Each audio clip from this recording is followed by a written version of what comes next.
আসসালামু আলাইকুম, আমি তানজিন হুসাইন, মেলবোর্ন ড্রিম পেজের পক্ষ থেকে সবাইকে শুভেচ্ছা স্বাগতম।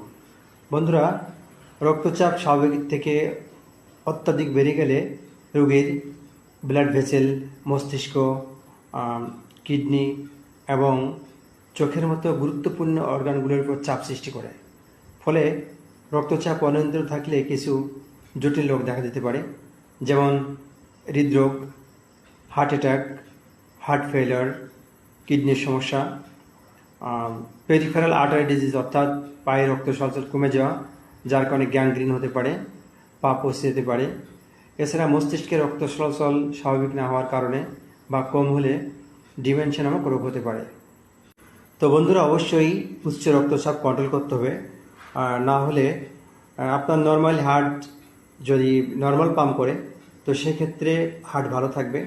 আর যদি উচ্চ রক্তচাপ থেকে থাকে, তাহলে হার্ট নর্মালের থেকে একটু জোরে জোরে পাম্প করবে।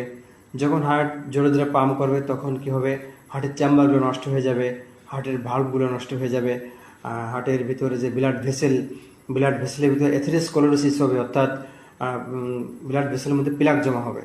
তো যখনই প্লাক জমা হবে, তখন ব্লাড যেতে বাধাপ্রাপ্ত হবে, আর যখন বাধাপ্রাপ্ত হবে, তখন স্ট্রোকের এবং হার্ট অ্যাটাকের ঝুঁকিটা 99% বেড়ে যাবে। তো অবশ্যই উচ্চ রক্তচাপ নিয়ন্ত্রণ রাখতে হবে এবং কন্ট্রোল করতে হবে।